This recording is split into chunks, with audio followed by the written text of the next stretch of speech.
Cloud and Tempest actually continue the Nocturne ban, adding LeBlanc to the pool. Interesting. Maybe that's a counter pick, but they're going to first pick here for Bishu, but that's a new one. The Elise now not in the ban pool, but Kha'Zix's added on this one. Morgana, Ziggs still removed away. Jax, respectively, as the first pick there, so Cloud9 Tempest.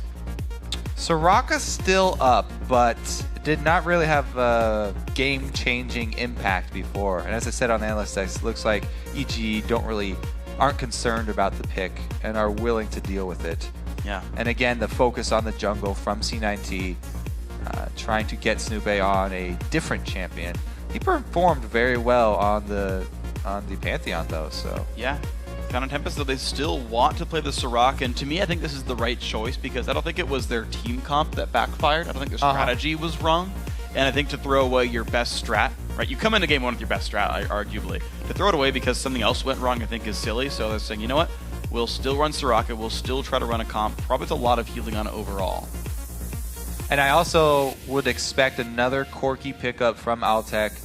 Does so much magic damage. It works really well with the Shred from Soraka in those team fights. Yeah. Plus, Corki does a lot of AoE with his magic damage, so they can really pile it on with those two, especially if he opts for Sork Shoes. Yeah. Because flat penetration and more flat penetration equals true damage.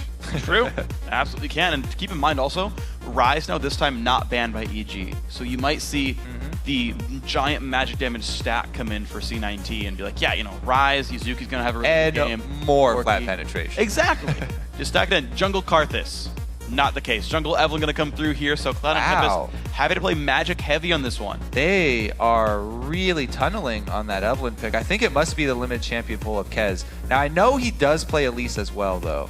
So I guess that's just another choice of another magic damage jungler, though. Yeah, I think this is his choice because C9T are the only team even banning junglers, basically. Yeah.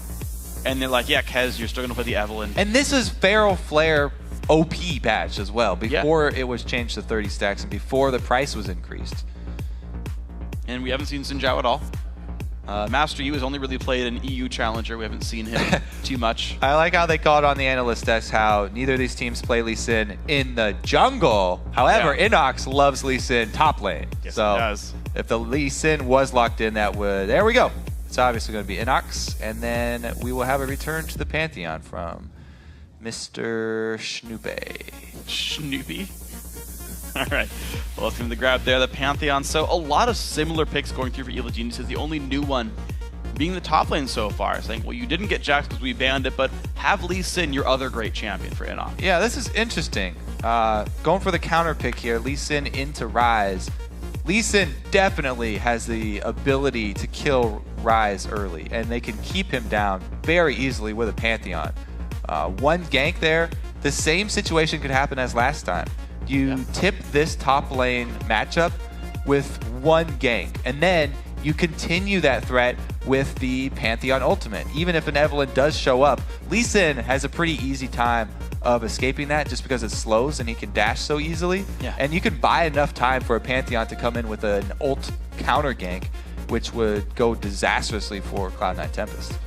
So now Evil Geniuses have the chance to make a similar situation and make it, again, 4 champions the same for both teams here. Top laners are different because of the bans. The rest of the comp's equal for both teams. We're definitely going to see if the first 10 minutes play out differently, because last time was a complete disaster for Cloud9 Tempest. They have to play safer this time around, and they've got so much magic damage here. They're very, very heavy on the magic damage. Even Evelyn going hybrid, I guess they have 2 hybrid champs with Evelyn and Corki, but it's still overwhelmingly magic damage. So that should be the easy build path for Evil Geniuses. And towards the late game, they'll have an advantage there. Yeah, so I want to see then how the builds pan out, because I know for Pantheon it's easy to buy Hex Drinker. For top Lee Sin, actually you could buy one as well. So I feel like it's easy to add into the build paths. And the thing is, with all this flat penetration from the champions, you really need to build magic resistance if you are on EG right now. Is if you don't, then it's going to get right down to that true damage very quickly with Ryze and Soraka. You can go negative with those abilities, so you do want some there. So guys, as the teams load into the Rift, remember to tweet us your picks at LOL Esports. Use the hashtag C9TWin, or if you think Evil Geniuses will come out on top, use the hashtag EGWin. We'll see, of course, how your votes go in throughout the game. You guys did, after the online poll, the Twitter poll had EG pulling ahead in game 1, and you guys were right on that one. So looks like the guys were changing their minds halfway through. Pretty accurate. Once you see the game play out, you're like, you know what? Pretty easy to analyze after the game has started. To be fair, they did that one before the first blood, so I'll give them credit. They saw Champ second and was like, I feel EG in this one. Yeah. Okay, so it is going to be a teleport Lee Sin matching up with the teleport Ryze. Yeah. And the analysts were also talking about how Cloud9 might want to force that 2 versus 2 because they feel like they have such a big skill discrepancy in the bottom lane. But we'll have to see how the early game plays out because that's such a hard thing to pull off. It's really such a guessing game trying to figure out where your enemies will start out. And if you guess wrong and you on blue side make the switch and send your AD carry and support top, then it can throw the entire game off. And that's not what Cloud9 want to do. They want to have a calm start so they don't have the same problems as last time and they actually get to play their team comp out without having to deal with some ridiculously fed top laner. Well, we'll see how the early game pans out then. Cloud9 Tempest once again. They ward the blue buff, and they walk down to the Tri-Brush.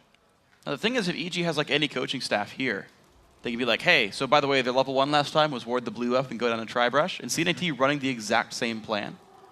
To be fair, EG running the same plan as well for themselves, but... Yeah, so this is the lowest risk beginning starts. We went over it so many times, but yeah, both teams invading the opposite blues, red side going up top, making the switch, and it looks like we will have the now standard switches and early tower pushing as well.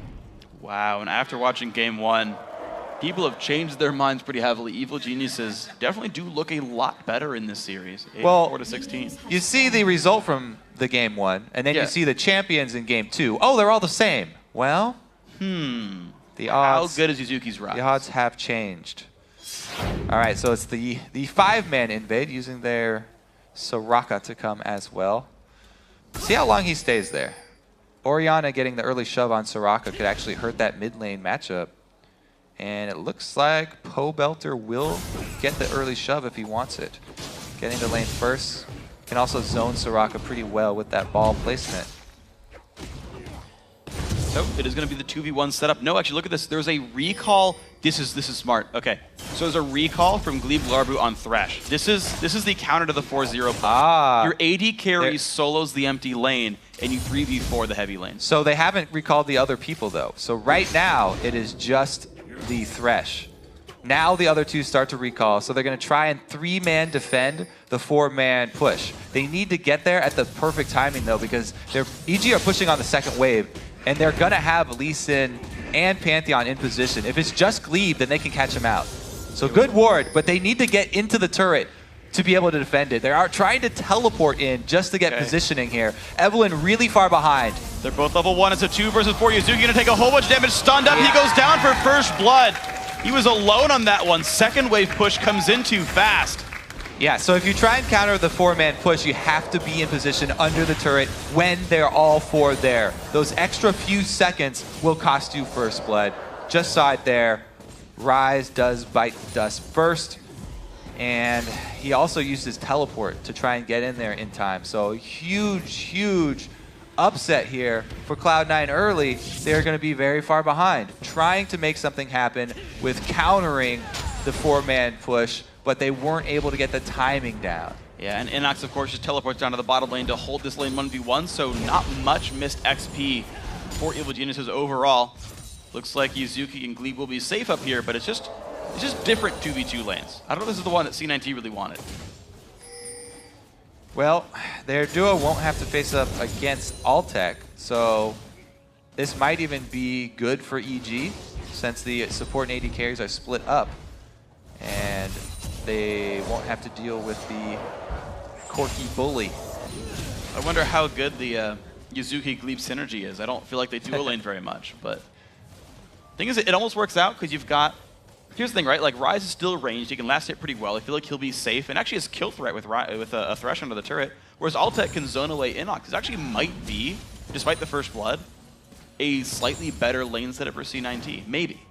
I want to see how it plays out. Well, considering the players that they have, they're probably happy with this. Giving a lot of their farm to Altec is usually the game plan for Cloud9. So they're happy to focus as much money as they can onto Altec, and they have the confidence in him to use that money to carry in the mid and late game. He did miss a CS right there, though. Quirky mechanics slightly dropping off in this one. Snoopy going to clear away an early pink ward, though. That one definitely did not pay for itself, and he just quickly replaces that one. Altec now trying to still hit this bottom lane. Dread is down about half HP. Inox not able to easily defend this one. Lisa, not the best lane counter to Corki. Interesting counter jungling here by Snoopy as well. A lot of time here for Kez just walking around after Snoopy found his pink ward and replaced it with his own. If they do run into each other, Kez actually has a level on Snoopy, and he should be able to take him. Oh, Snoopy waiting around. Yeah, he's jumped on there. Here comes Srock as well. Snoopy is on the wrong spot in the map, but gets a shield. He flashes, but the kill goes over to Kez.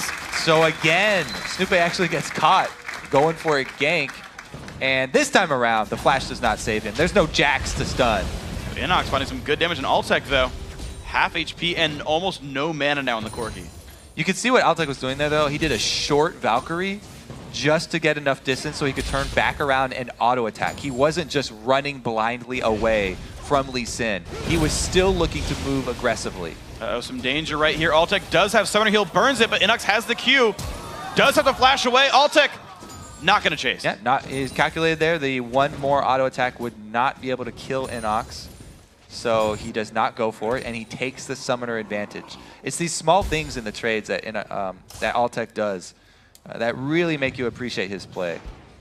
The difficult thing for Inox, though, too, is he basically went one wave early because his teleport still is not yet available. He has to walk all the way back to lane without boots of speed.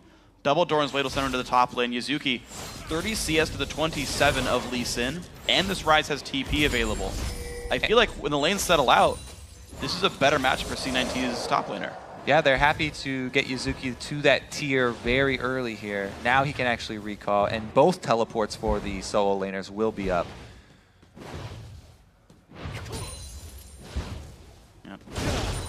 Goes for Catalyst, undoes it, goes for tier instead. Yuzuki realizing, now I still want the mana sustain to go up, buys the pieces of Catalyst. Kez roams through the mid lane. Krepo, I like that ward. We talked about how to beat Evelynn is getting wards in the enemy jungle to watch her doing camps. Krepo spends some time saying, well, if you go double golems, we'll know. Snoopy has a ward by the Wraith camp as well. So EG will know if Eve is bottom side.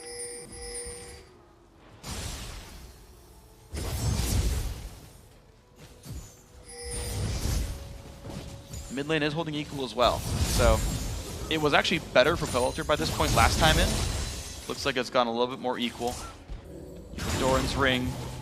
Both these guys, you're kind of an amplifying tome lead versus Boots. Not a big deal. Snoopy's still level 4, though. Getting pretty behind because of that death this time around. And when Snoopy gets behind, he usually has a pretty hard time in the remainder of the game.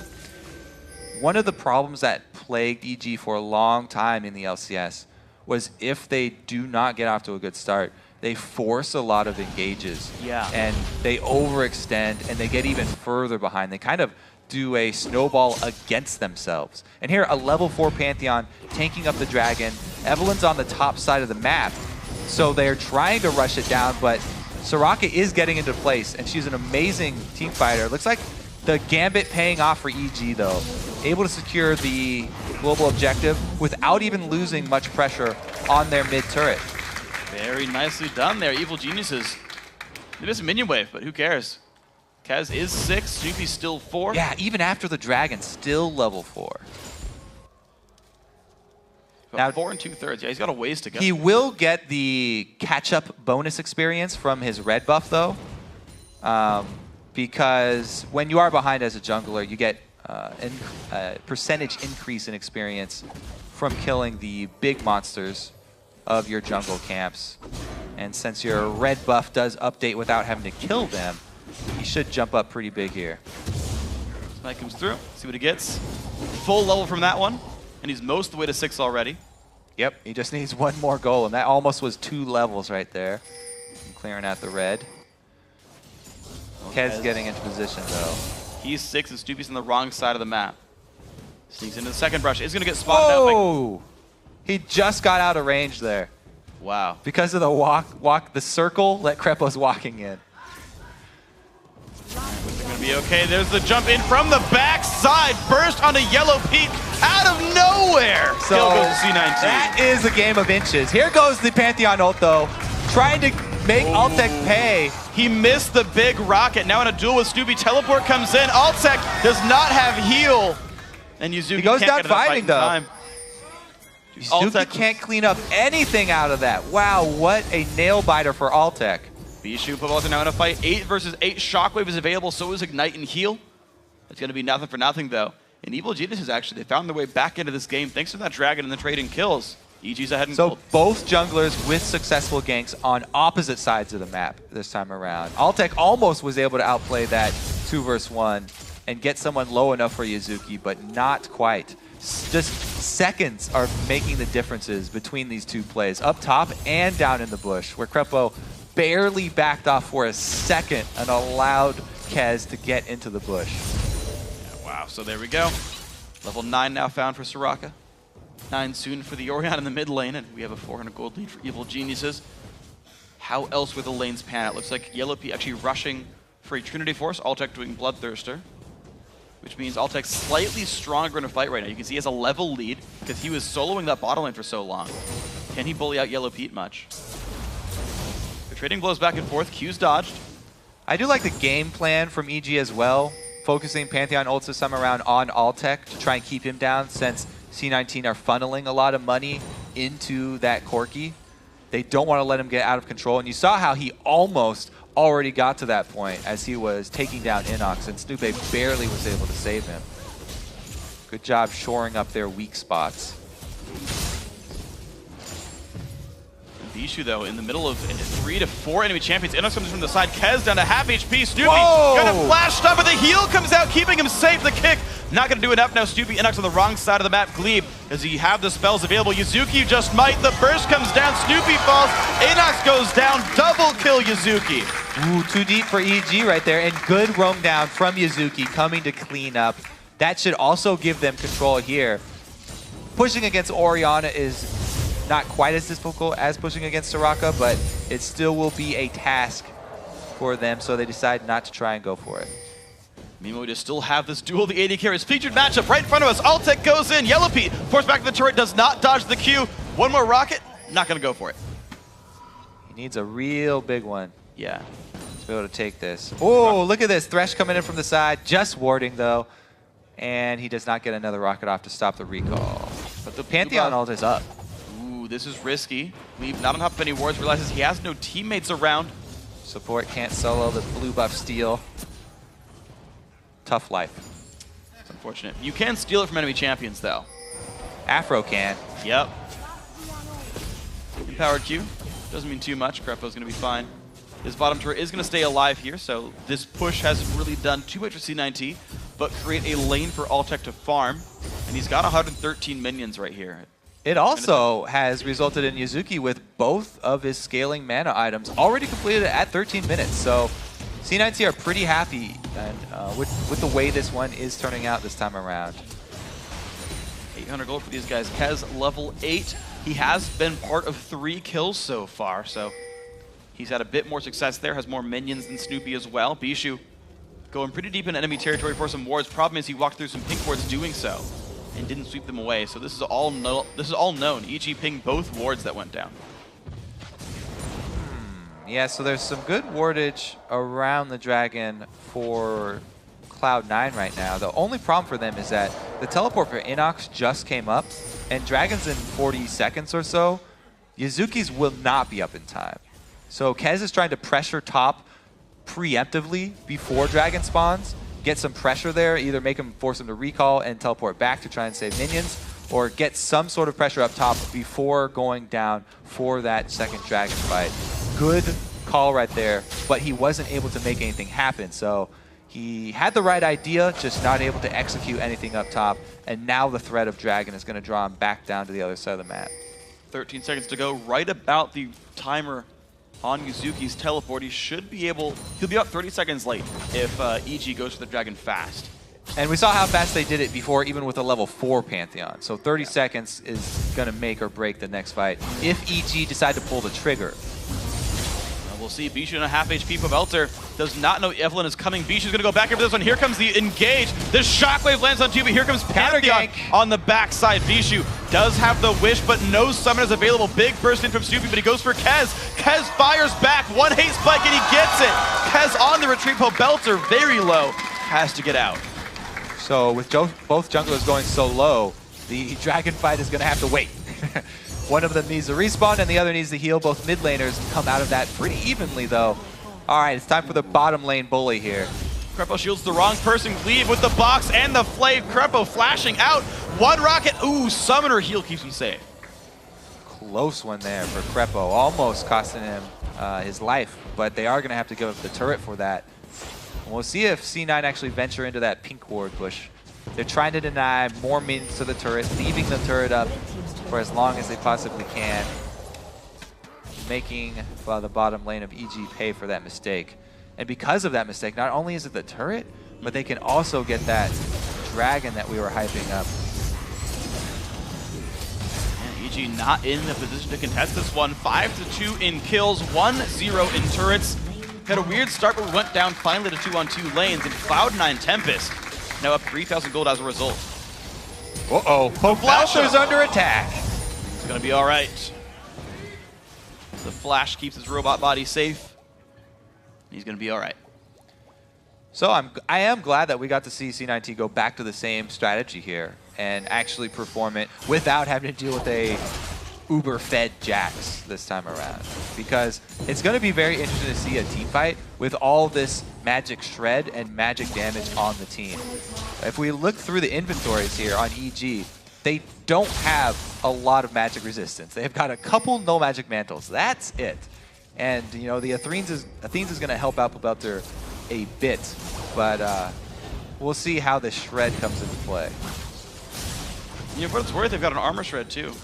Not like it's going to matter for the team. Hey, but he's also got true damage. Yeah. If we're naming off damage types. You know, he can also, he's got a red buff, he's got more true damage. Every auto attack, bunch of true damage. You know what else? He's hit a power spike with that Bloodthirster.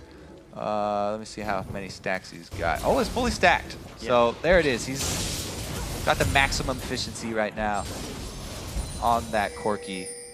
And it's been a long time since Yellow Pete shop. He's at 1,500. He's actually really far from Triforce, actually. So the farm really not been that good to the EG AD carry. Once again, a 50 minion lead for the Cloud9 Tempest AD carry. Analyst has talked about that being important. Afro said it. And you're seeing this right here. Much more important AD carry, despite being 0-1-0. Like, Altec does way more right now in a fight. And it's not just Altec either. This C9 team, the entire team scales really well. Their team fight is going to be ridiculous. Against a melee-heavy team with Pantheon and Lee Sin both going damage, having to jump in, they're going to be in range of Starcall the entire time. They're going to be in range of Ryze's AoE the entire time. Even Corki, like, they are just going to get obliterated with magic damage as soon as they jump in on someone. Well, we'll see how good the shockwaves are, though. Orianna's one champion that can definitely turn games around with a really good ulti. And we'll see if Pobelter can get that. Yuzuki playing safe, realized the roam was happening. Backs out for this one. No turret kills yet. Oh, the dive! The man drop comes in. Kez and Yuzuki now in a 2 versus 3. Snoopy does not find anyone. And actually, though, Krepo just might the flash over the wall. Yuzuki going to be safe. The flash back in there. Here comes Bishu. Might have been too much. EG forced to back away, and Kez on the chase. Oh, he doesn't get out. The shield, the shockwave misses the wish, though. Kez now overextends. He gets healed, and he stays alive. Ignite won't claim him either.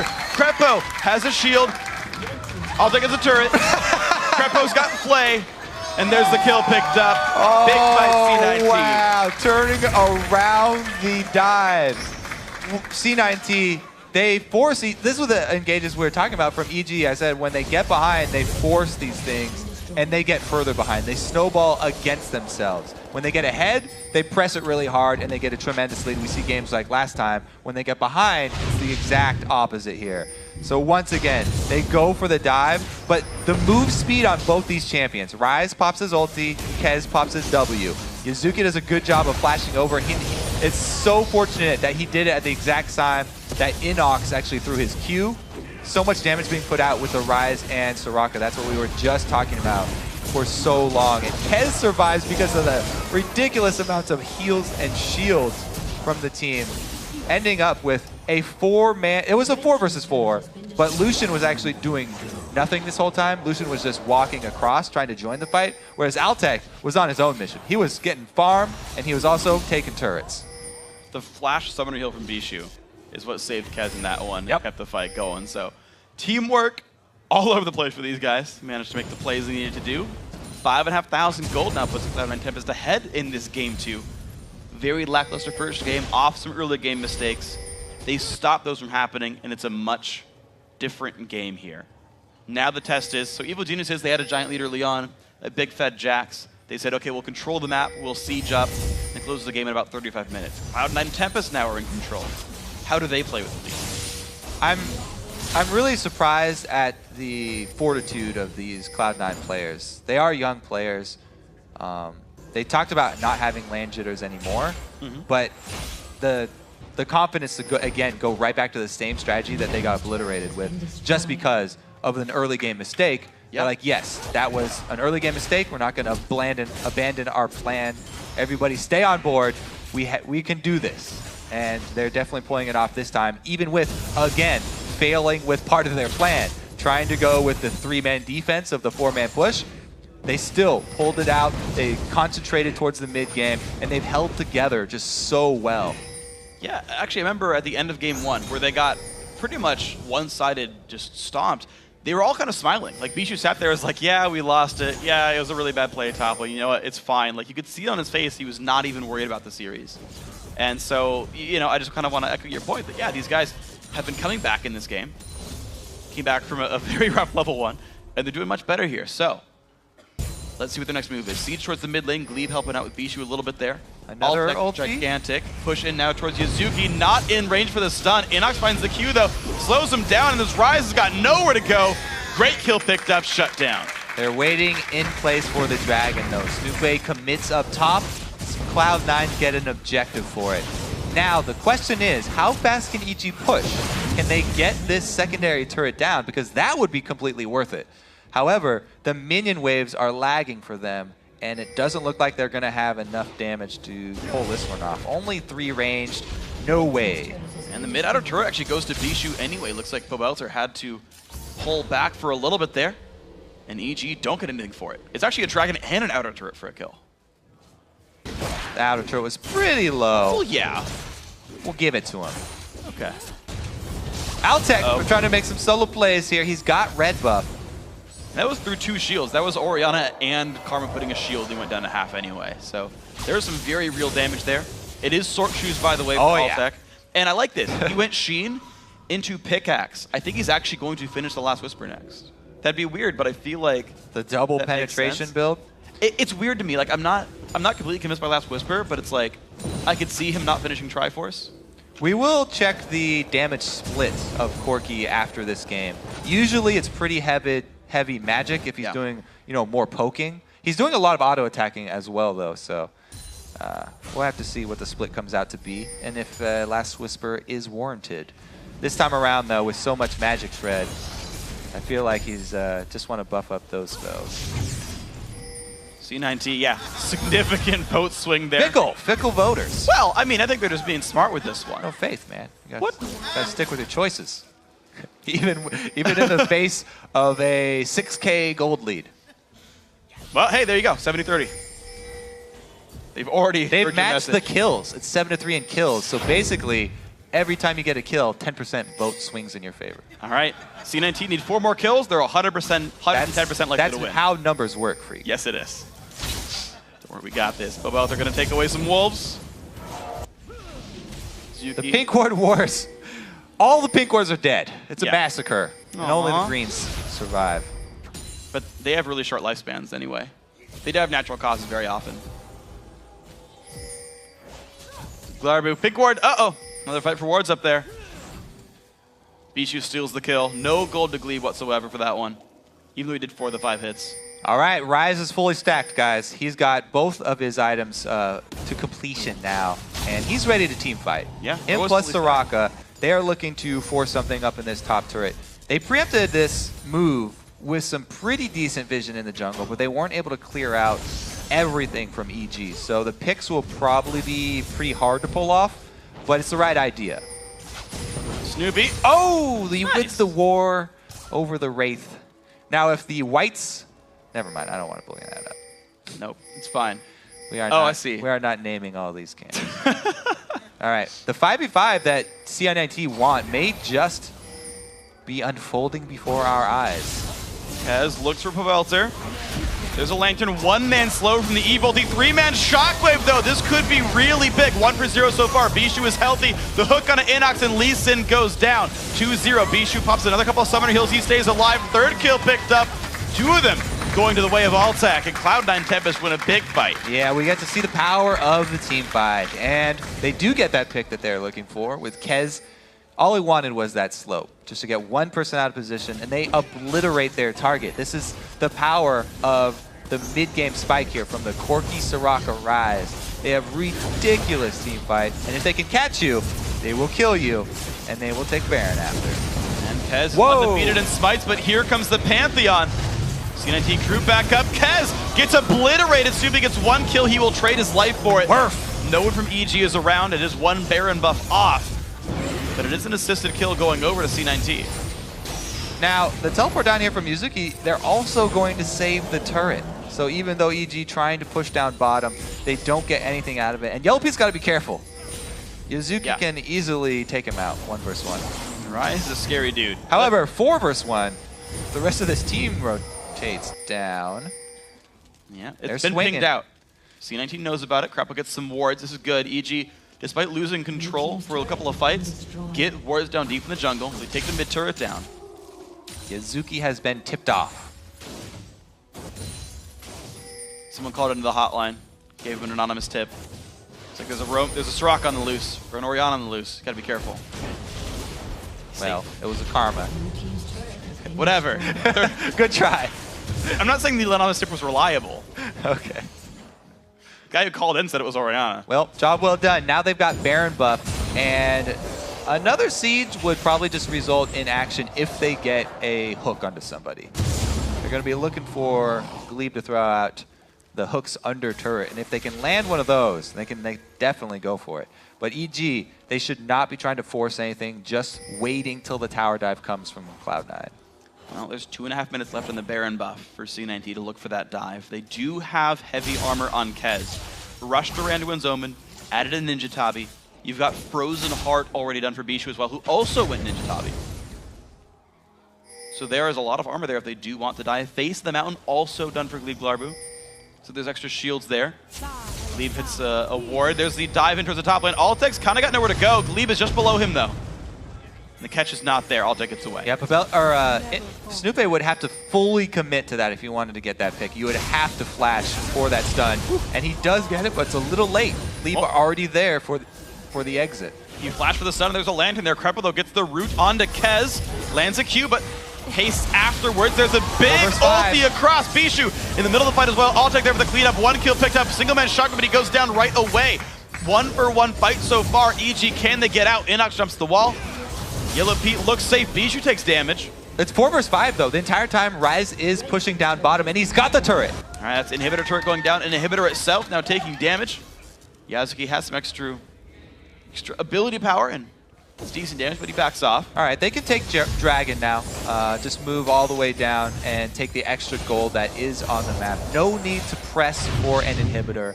It's already exposed, so they can return to the scene. All right, so they get a pretty good Eve ulti after he gets away from Prepo. Altek just gets annihilated here, though. They stun him into the shockwave. Dragon does go down. Okay, so Cloud9 Tempest, 1-for-1 team fight, but they pick up a Dragon and an Inhibitor turret in the aftermath of this one. Putting them now 10,000 gold in the lead, and they're 120% likely to win the game. EG sitting at 50-50. 29 minutes in, so C19 definitely slower in the advantages. It seems like they're taking a bit more time with this one. They're not getting as many deep wards, I feel. And they're not getting that same level of siege, but they are at 5 turrets. Bishu gets the big Wraith. I also got to point out, Snoopy has secured every single kill for his team. He's building really offensive because of it. He's got 100% kill participation because he took every single kill. Yep. That's the way to do it. He's a team player. Yep. Don't need assists. It's all him. If you're a one-man team, are you always a team player? Yes. In that case, there is a me in team. All right, the Exposed Inhibitor is where they decide to return to. Rise does now have teleport. So pretty easy choice here for C9. They don't have to force anything. They wait for EG. EG has to choose. Do we initiate through a Thresh box into a Soraka for our Exposed Inhibitor? And the answer is yes. You're going to go right on this one. Bishu going to get a teleport from a teammate there, and there's the push on in. Glebe Glarb keep himself safe with the shields. They don't get it. That was their only chance. EG disengages. Yuki's going to find a Rune Prism, but Snoopy gets out with Mikhails, thanks to Crepo. Quick wave here from Orianna, but the team is now here to fight Cloud9 Tempest. Pushing in for the inhibitor, and C9 team missing a couple of cooldowns.